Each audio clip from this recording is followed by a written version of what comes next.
Uma das minhas histórias favoritas sobre a produção de Hellraiser é que originalmente o Clive Barker queria chamar o filme de The Hellbound Heart, o mesmo nome do livro. Só que o estúdio não gostou muito e pediu para ele mudar porque passava uma vibe muito de romance. Aí então ele acabou sugerindo Sadomasochists from Beyond the Grave, que em uma tradução livre significa algo como sadomasoquistas do além. Só que aí o estúdio também não gostou porque tinha um teor muito sexual.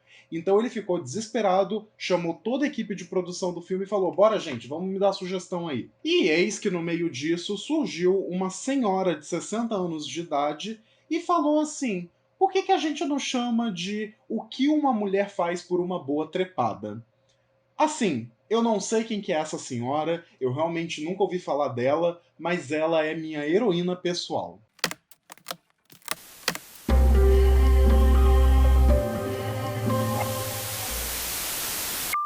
Olá, sejam muito bem-vindos ao Fita Maldita. Eu sou Gustavo Fior e no vídeo de hoje nós vamos desbravar os limites entre a dor e o prazer enquanto a gente convoca os cenobitas com a nossa configuração do lamento. É isso aí que você está pensando. Hoje a gente começa a falar um pouco sobre a franquia de filmes de Hellraiser. Essa saga que é muito absurda e que eu gosto muito, mesmo sabendo que pelo menos 80% dos filmes é lixo intragável. Mas é aquilo, se você não gostou, me processa, fofa. E só lembrando que a ideia aqui é fazer um vídeo para cada um dos filmes a cada 2 semanas, soltando aqui no canal, enquanto a gente se prepara para o lançamento do próximo filme, que vai ser produzido pela Hulu e que ainda deve sair esse ano. Então, assim, vocês aguentem aí, porque vai ser um projeto demorado. E, aliás, só lembrando que eu cheguei a fazer vídeo sobre o The Hellbound Heart e também o Evangelho de Sangue, os livros escritos pelo Clive Barker que definem a mitologia desse universo. Então, se você ainda não viu, é melhor você dar uma conferida e eu já deixei linkadinho bonitinho aqui nos cards. Só que antes da gente cair de tesão pelo tio Frank, não esqueça de curtir o vídeo, se inscrever no canal caso ainda não seja inscrito, ativar o sininho para receber todas as notificações, me seguir nas redes sociais que estão linkadas aqui na descrição e também compartilhar com seus amigos para trazer mais almas pro Fita Maldita.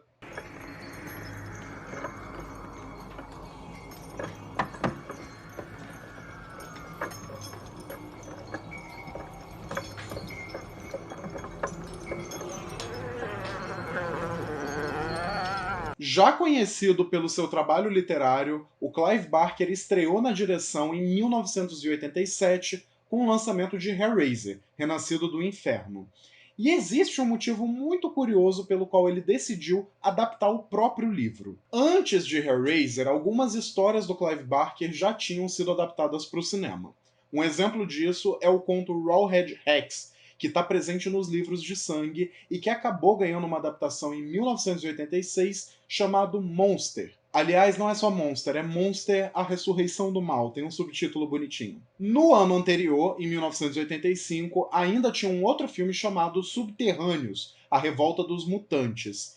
E esse não é baseado em nenhum conto, em nenhuma história do Clive Barker, mas teve o roteiro escrito por ele. E assim, ele odiava esses dois filmes. Em algumas entrevistas posteriores, ele foi dizendo sobre como era muito traumático ver o seu próprio trabalho, ver suas próprias histórias sendo destruídas nas mãos de outras pessoas. E foi por isso que, quando The Hellbound Heart ganhou uma adaptação, ele mesmo decidiu dirigir. Não apenas isso, mas ele também escreveu o roteiro. Então ele aproveitou para fazer algumas mudanças na própria história para mudar um pouco a dinâmica para o filme, inclusive dando destaque para alguns personagens coadjuvantes do The Hellbound Heart, como é o caso da Kirsty. E para produzir uma empreitada dessas, ele acabou chamando o Christopher Figg, que garantia a ele uma certa liberdade criativa e estava ajudando ele ali a se descobrir como diretor. Então esse projeto foi tomando forma e em 1987 Hellraiser, Renascido do Inferno, chegou aos cinemas. E é óbvio, se tornou um clássico do horror mundial. E se você não concorda, discorde aí da sua casa.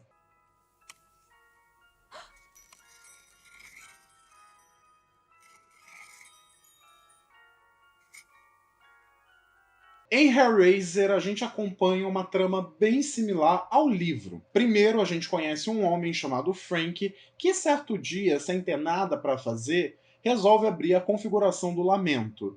E aí ele recebe uma visitinha nada amigável dos cenobitas, que simplesmente partem ele em pedaços. Logo em seguida, a gente acompanha a vida do Larry, que era o irmão do Frank, e da Julia.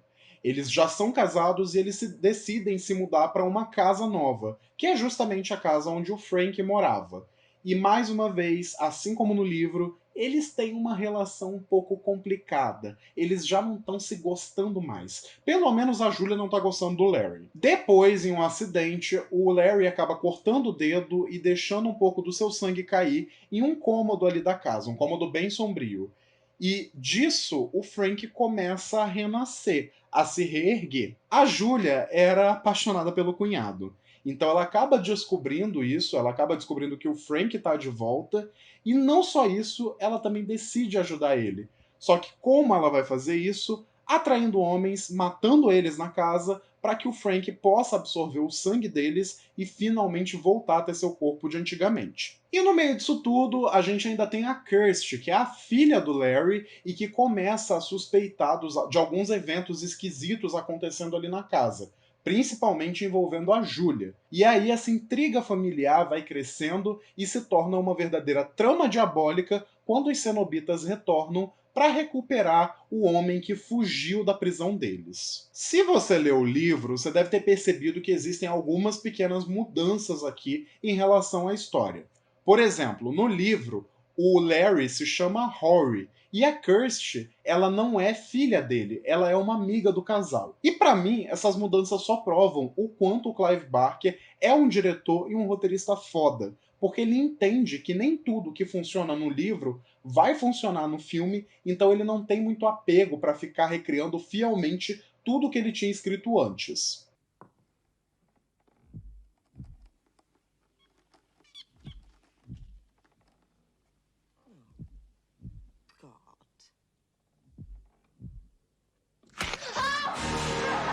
E embora todo o elenco esteja muito bom, eu preciso comentar alguns nomes aqui. O primeiro deles é a Ashley Lawrence, que interpreta a Kirsty aqui. E eu acho ela uma atriz muito boa. Eu acho que ela consegue dar muitas camadas para a personagem. Ela tem um certo espírito para aventura e por mais que ela não goste de estar envolvida nessa trama, ela não tem problema nenhum de se envolver na ação quando isso acontece. Por mais que Hellraiser não seja exatamente um slasher, ela tem uma vibe muito forte de Final Girl. Pra mim, ela lembra muito a Nancy Thompson de A Hora do Pesadelo. E é até meio curioso, porque supostamente a Jennifer Tilly também fez a audição para esse papel e quase conseguiu. E assim, eu amo muito a Ashley Lawrence, eu acho a Kirsty dela perfeita, mas seria um sonho ver a Tiffany de Brinquedo Assassino tá aqui nessa franquia em um papel protagonista. Ia ser tudo para mim. Quem sabe num universo paralelo, né? Logo depois dela, eu preciso falar um pouquinho do Andrew Robinson, porque eu acho que ele tem um papel muito importante nesse filme e eu gosto de como ele atua. Não só sendo o bobalhão, o paizão, que é o Larry, mas também por conta da reviravolta que o personagem dele sofre lá pela metade. Quem viu o filme sabe, mas lá pro final, o Frank acaba matando o Larry e roubando a pele dele, meio que se disfarçando como se fosse o próprio irmão. E aí é óbvio que é o Andrew Robinson que interpreta essa versão do personagem. E você vê ele completamente maníaco. Ele tá completamente insano e você sente que ele pode te matar a qualquer momento. E o mais interessante é que uma das cenas mais icônicas desse filme foi a ideia do próprio ator. Você sabe lá no final, quando os cenobitas finalmente capturam o Frank de volta e aí jogam as correntes nele e ele tá todo esticado e preso e ele fala: Jesus wept. então, foi um improviso do próprio Andrew Robinson. Outro nome para mim que se destaca demais e que é a grande estrela do filme é a Claire Higgins interpretando a Julia. Eu acho uma personagem sensacional. Eu gosto muito dela já no livro, o material base sobre essa personagem é muito bom, mas ela nesse filme, meu Deus, eu queria ser ela. Ela tem um olhar super penetrante que consegue passar todas as emoções e os sentimentos da personagem Só que também é muito bom ver a evolução da Julia ao longo do filme. Lá no começo você vê ela super trêmula, super com receio de matar outras pessoas. E chega no final, ela já tá completamente biruleibe e assassina. É uma composição de atuação que funciona muito bem e que fica ainda melhor quando a gente pensa nos lookinhos de Julia. Ao longo do filme, ela usa umas roupas muito chiques. É uma coisa bem girl boss mesmo. Pode até parecer que eu tô falando ironicamente, mas é verdade. Eu realmente gosto muito da Julia e eu acho que ela consegue conduzir a trama e o tema principal do filme, que é justamente essa ideia da luxúria desenfreada, de uma paixão que é ardente e que também é cruel. Para mim, isso está muito bem representado, por exemplo, na cena em que a gente descobre que a Julia e o Frank transaram um pouco antes do casamento dela com o Larry.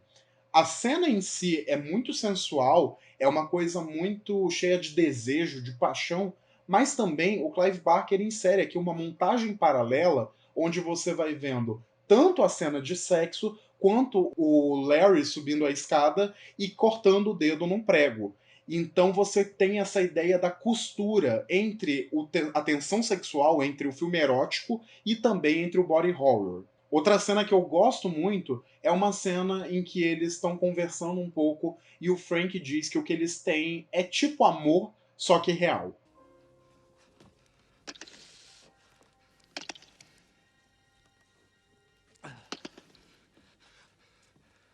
O último nome que eu preciso citar aqui, não tem como fugir dele, é o do Doug Bradley, que interpreta o Pinhead. E é até engraçado porque hoje em dia a gente vê esse líder dos cenobitas todo pomposo, com umas frases de efeito e super dramático. Só que originalmente o estúdio não queria que o Clive Barker contratasse atores de verdade para os papéis dos cenobitas. Eles queriam que fossem só uns dublês que tivessem poucas falas e fossem ali interpretar os monstros. Isso porque, na época, o que estava fazendo sucesso eram franquias como Sexta-feira 13 e Halloween, onde você não precisa necessariamente ter um ator muito bom interpretando o vilão. Você só precisa que ele seja ameaçador e que ele tenha uma caracterização marcante. Só que o Clive Barker bateu o pé e o resultado disso a gente já sabe. Não só o Doug Bradley é um ator muito bom, e eu vou falar um pouquinho mais dele, mas eu acho que todos que interpretam cenobitas nesse filme tão bem. A Grace Kirby, que faz a fêmea, por exemplo, ela tem um ar muito misterioso, uma coisa meio etérea. E o Chatterer e o Butterball, que também não tem muitas falas no filme, também tem uma presença muito forte, é muito marcante. Só de lembrar do bater de dente do Chatterer, eu já tremo.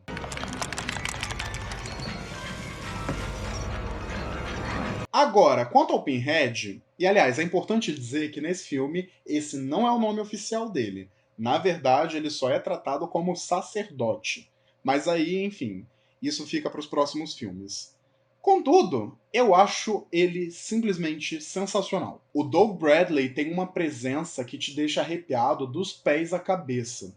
E ele nem precisa ter muitas falas. Na verdade, em todas as cenas que ele tá, você consegue sentir medo só de ver a presença dele, a imponência desse personagem.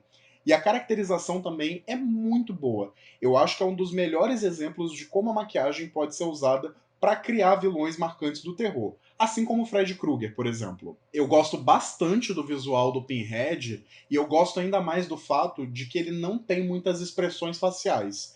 E beleza, isso pode ser uma consequência das limitações da maquiagem, mas eu acho que adiciona um caráter interessante pro filme, porque você vê esse personagem que tem um certo prazer sádico de fazer o que tá fazendo, só que ele nem mesmo sorri com isso. E mesmo que a ideia original do Barker não fosse colocar o Pinhead como o grande líder dos Cenobitas, como o grande rosto da franquia, é inegável que esse filme transforma ele em algo grandioso, em algo muito espetacular. Eu acho que talvez seja a minha participação favorita do personagem aqui dentro da franquia. E um detalhe legal a respeito do visual dos Cenobitas é que toda essa construção estética foi meio que um quebra-cabeça de referências para o próprio Clive Barker. Ele se inspirou muito em clubes de BDSM e também na cultura de body mod, que é justamente modificação corporal, piercing, língua bifurcada e coisas do tipo. Só que também ele puxou muita coisa da estética punk e também da moda católica. Exatamente isso. The box. You opened it. We came. It's just a puzzle box! Oh no.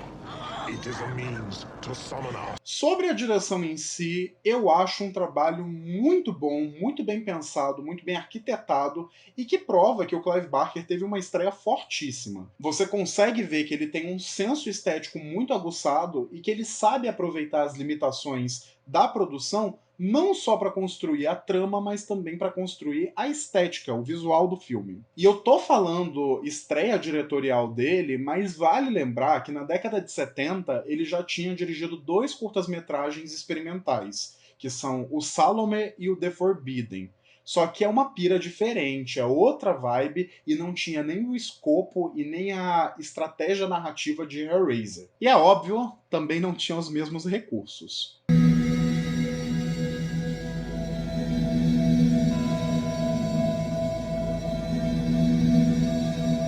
Aqui ele cria um senso de imersão completa na história que você está vendo na tela. E eu acho que uma das coisas que ajuda muito isso a acontecer é justamente a trilha sonora do Christopher Young. Ela é bem diferente do que a gente está acostumado a ver em filme de terror, principalmente naquela época, porque ela não é aquela música tensa, cheia de acorde alto. Na verdade, ela é meio delicada, é uma música clássica, bem instrumental, que até lembra um pouco um balé. E eu acho isso muito bacana porque você vai tendo um contraste muito grande entre essa música calminha, tranquila e as imagens grotescas que você está vendo. E eu gosto também de como a fotografia tem um quê de sedutor, de proibido. Mesmo quando você está vendo algumas coisas muito nojentas, muito grotescas na tela, elas têm um certo quê de misticismo, uma aura meio hipnotizante. Isso funciona muito mais pro final quando o Gore realmente ataca. A cena em que o Frank renasce é um dos grandes exemplos disso para mim. Ela é sensacional, ela é tão bonita que ela chega a ser vibrante, chega a ser pulsante. E é até curioso porque, essencialmente, é uma cena sobre um cadáver. Só que ela é cheia de vida, ela é cheia de brilho, ela é maravilhosa. E é claro, a gente não pode esquecer dele, o jumpscare de Jesus Cristo.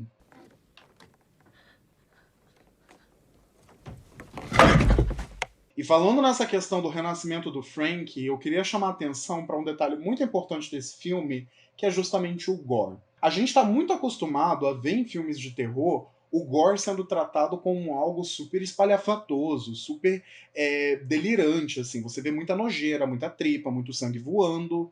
Só que aqui é um pouco diferente. Hellraiser sempre foi vendido como uma franquia muito gore, e esse primeiro filme tem muito disso. Só que eu acho que é uma abordagem um pouco diferente. Eu não estou dizendo que não tem tripa voando, sangue voando e coisa do tipo. Só que é construído de uma forma muito clínica. Você tem bastante gore no começo do filme, quando o Frank é destruído. Depois, ao longo do filme, você vai tendo um pouco mais disso quando o Frank é reconstruído. Só que a grande explosão vem realmente no final, quando os cenobitas encontram ele de novo, e aí você tem corrente, gancho e a carne dele sendo puxada. É muito bom. Isso faz com que essas cenas desse final tenham um impacto muito maior, porque é algo crepitante, é uma tensão que vai crescendo até atingir um ponto de ebulição. Então é diferente de você ver um filme onde é gore do começo ao fim. Aqui o gore é muito bem dosado, ele chega a ser quase clínico, e para mim funciona muito com a construção dessa narrativa. E os efeitos práticos também são muito bons. Eu acho que a maquiagem, a forma como eles conseguem fazer essa mutilação, essa violência, é muito interessante, é muito bem dosado, e até mesmo alguns efeitos especiais, como quando você tem uns raios, umas estrelinhas aparecendo na tela, elas são meio toscas, mas eu não sei, tem um charme ali, tem um certo charme retrô que eu gosto bastante. Até os efeitos práticos têm alguns problemas que eu vou defender porque eu acho muito charmoso você perceber isso numa produção. Por exemplo, tem uma cena em que a Kirsty está correndo por um corredor e ela está sendo perseguida pelo engenheiro, que é o grande cenobita final que aparece e é uma criatura meio monstruosa. Esse monstro, ele quase que flutua e você consegue ver claramente embaixo dele o trilho onde está passando esse equipamento e onde está passando também as rodas. Então, assim, é isso, é tosco, mas eu gosto.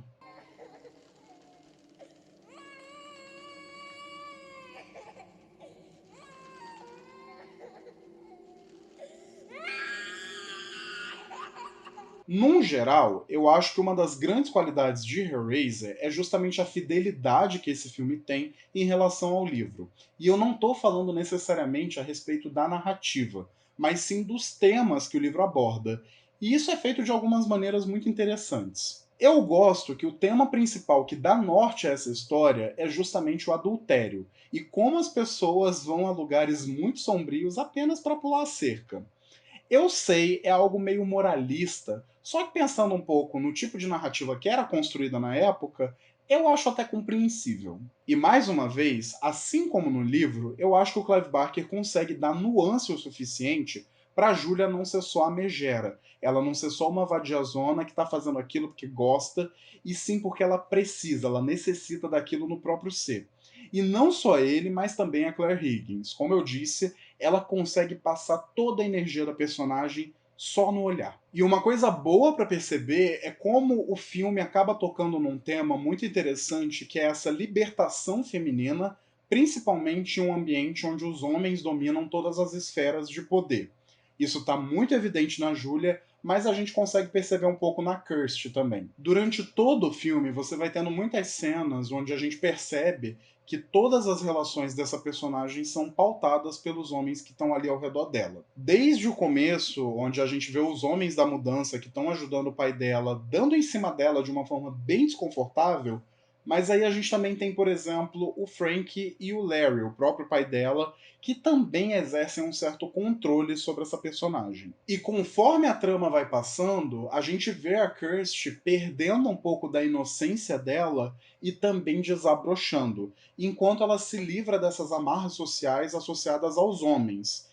E é até um pouco curioso, porque eu acho que essa analogia faz sentido. Dentro do próprio filme, a gente tem cenas onde a gente vê flores se abrindo, desabrochando. Isso está muito presente na cena do hospital, onde ela tem o primeiro encontro dela com os cenobitas. E uma cena que eu gosto muito e que eu acho que se encaixa muito bem nisso é justamente quando o Frank diz para ela. Come to daddy.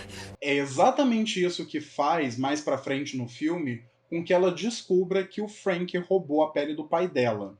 E então ela precisa se libertar dessa figura de autoridade. Ela precisa sair de perto desse Daddy. E aliás, que Daddy, viu? Porque que homem gostoso que é o Frank.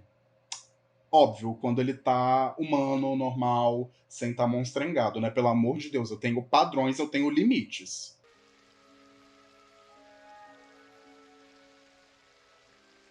You're Julia, right? That's right. Who are you? I'm Frank. Pra finalizar essa minha análise do filme, eu só quero apontar mais duas coisinhas, eu prometo, já tá acabando. Primeiro, eu gosto muito de como o Clive Barker insere a casa onde moram a Julia e o Frank quase como se fosse um outro personagem inserido na trama. Você tem muitas tomadas que estabelecem bem a geografia desse lugar, e é interessante porque isso aqui não foi gravado num estúdio. Foi numa casa de verdade e ela era pequena, ela era apertada, então o Clive Barker e o diretor de fotografia tiveram que encontrar formas criativas de fazer as cenas sem que pudesse aparecer o cara da equipe de som, ou então que desse para enquadrar tudo de uma forma muito bonita. Em vários momentos é quase como se essa casa fosse mal assombrada. E é curioso porque não é nada relacionado a fantasma e nem mesmo o Frank. Na verdade, as assombrações que afligem essa casa são justamente as ações que ele e a Julia fazem juntos. E a outra coisa que eu ia comentar é: eu gosto muito da presença dos cenobitas, eu acho que eles são muito impactantes aqui. Mas eu também gosto que, assim como no livro, eles não são o ponto principal. O horror do filme vai além deles e também vem antes deles mesmos surgirem. Uma coisa que dá para perceber nitidamente é como Clive Barker consegue construir alguns arquétipos de horror tanto nos personagens quanto nas relações entre eles. E isso por si só já é o bastante por trazer todo esse lado sombrio que vem do livro. Por exemplo, o Frank, de muitas formas, se comporta como um vampiro. Ele é sedutor, ele é traiçoeiro, ele tem um certo charme e, é óbvio, ele precisa de sangue para se alimentar e para ficar poderoso. É uma linha muito tênue e o filme não explora isso explicitamente, ele não está lá falando sobre isso, mas existe um certo ar de Conde Drácula pairando nesse personagem. E mais do que isso, também existe uma presença aqui do Pacto Faustiano, o tal Pacto Diabólico. Isso está manifestado não apenas na forma como o Frank se vende para os cenobitas, mas também na forma como a Júlia se vende para ele e acaba ajudando ele a se reconstruir. Para mim, isso mostra o quão profundo é a corrupção dessas almas, o quanto eles estão condenados e vai além. Não é só a Júlia e o Frank, é também os cenobitas, é também o Larry. A única pessoa que consegue escapar disso é a Kirsty, justamente porque ela se liberta desse ciclo.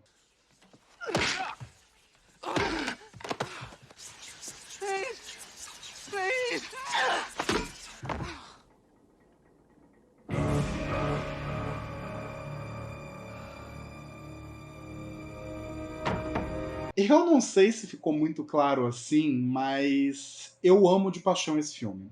Eu acho um trabalho de direção invejável, principalmente vindo de um diretor estreante que estava com um baita pepino para resolver nas mãos, que era adaptar o próprio trabalho. Eu acho que essa é a quinta ou sexta vez que eu vejo esse primeiro Hellraiser, e para mim é muito impressionante como esse filme vai adquirindo camadas.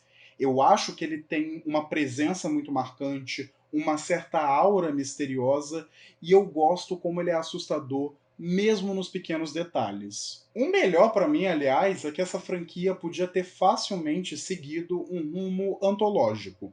Você podia ter vários filmes que iam explorar problemas humanos e a presença dos cenobitas no meio disso.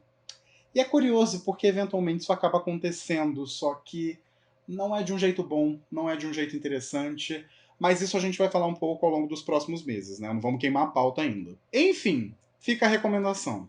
Eu sei que muita gente gosta de dizer que Hellraiser não presta, que são filmes ruins, que é só bagaceira, é só tragédia, mas eu acho que esse primeiro filme é genuinamente muito bom e é sim uma obra-prima do terror. E é por isso que eu acho que vocês têm que assistir e tirar suas próprias conclusões. E é aquilo, se vocês forem ver o filme por minha causa, depois voltem aqui nos comentários e digam o que vocês acharam. E se por acaso você já viu, você já conhece essa franquia, também comenta aí o que você acha desse primeiro filme, que foi dirigido pelo Clive Barker. E é aquilo, se você ficou até aqui, se você me aguentou falando por sei lá quantos minutos esse vídeo tem, muito obrigado, eu realmente agradeço muito o carinho e a atenção de vocês. E eu peço mais uma vez que vocês não esqueçam de curtir o vídeo, de se inscrever no canal e principalmente de compartilhar com seus amigos para a gente expandir um pouco mais dessa nossa comunidade. Muito obrigado mesmo por tudo e sempre se lembrem, eu vejo vocês muito em breve. Assim, eu não vou mentir não que eu entendo a Júlia, porque pelo amor de Deus, se aquele homem me aparece na minha porta, chovendo, mesmo com aquele mullet feio, eu me entrego ali mesmo. E assim, Júlia, parabéns.